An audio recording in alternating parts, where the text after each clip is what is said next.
जय श्री गणेश दोस्तों। हमारी आज की कहानी है लड़के वाले भाग 2। अब शुरू करते हैं कहानी। अभी तक आपने पढ़ा कि हेडमास्टर के पद से रिटायर नरेश जी अपने बड़े बेटे उमेश जो कि फौज में है के लिए लड़की देखने जा रहे हैं। साथ में पत्नी वीना जी, छोटा बेटा समीर और बड़े भाई साहब रमेश जी भी हैं। सभी लोग बताई गई निर्धारित जगह पर पहुंच लड़की के पिताजी को फोन करते हैं। तभी उधर से वो 5 मिनट में आने का बोलते हैं। वो अपनी स्कूटी से अपने बेटे के साथ सभी को लेने चौराहे पर आते हैं। पर तभी यह क्या होता है, अब आगे। लड़की के पिताजी, जिनका नाम भुवेश है, सभी को राम राम बोलते हैं। तभी सभी की नजर उन पर पड़ती है। उनका एक पैर नहीं था। यह देख सभी अचंभित रह जाते हैं। बड़े भाई साहब से रहा नहीं जाता।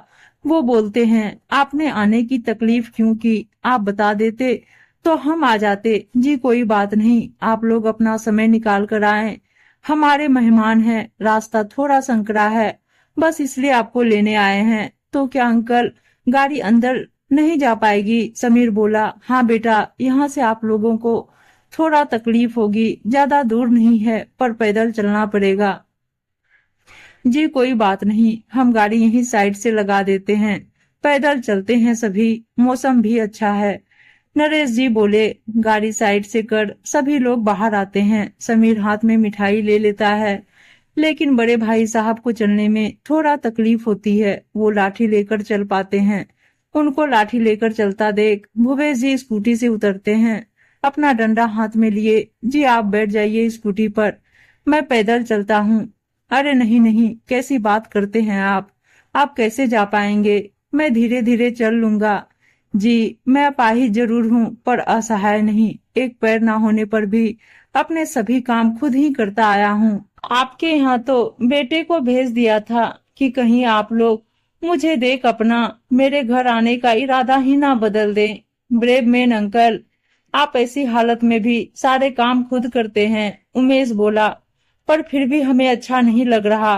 आप गाड़ी से ही चलिए, मुझे समीर सहारा दे देगा। रमेश जी बोले, जी आप बड़े हैं, आपकी बात नहीं टालूंगा, जैसा आप कहें। वीना जी जेठ जी से पर्दा करती थी, इसलिए घूंघट किए साड़ी को थोड़ा ऊंचा कर रास्ते में कीचड़ पानी से बचते हुए चल रही थी।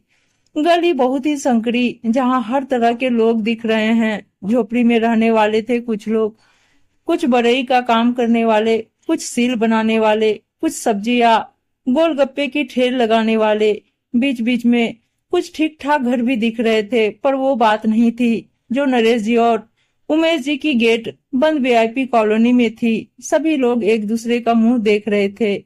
ऐसा लग रहा था जैसे कहना चाह रहे हो, कहाँ आ गए हम इतनी गंदी बस्ती में। नरेश जी का सफेद कुर्ता पैजामा पीछे से कीचड़ से जूतों की वजह से गंदा हो चुका था। कई बार वो पीछे मुड़कर अपना कुर्ता देखते। पीछे से समीर धीरे से बोला, अब देखने का कोई फायदा नहीं पापा, कुर्ता का तो जो होना था सो हो गया, आगे देखिए बस। सभी लोग मुंह दबाकर हंसने लगे।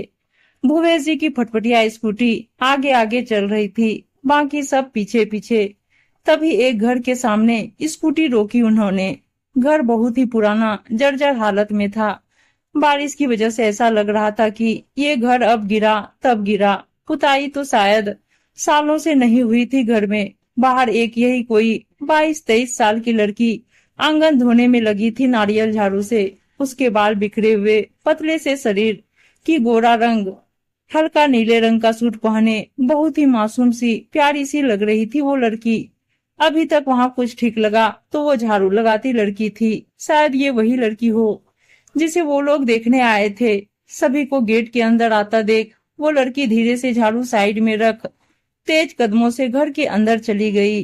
बाहर आंगन में एक नल लगा था जिसके साथ पाइप जुड़ी थी। भाई साहब रमेश जी बोले, सभी लोग जूते किनारे उतार दो, हाथ धो लो। वीना जी यही चाहती थी। वो चप्पलें पहनी थी जो कीचड़ से बहुत गंदी हो गई थी। उन्होंने चप्पल और पैर दोनों पाइप के पानी से अच्छे से धोए।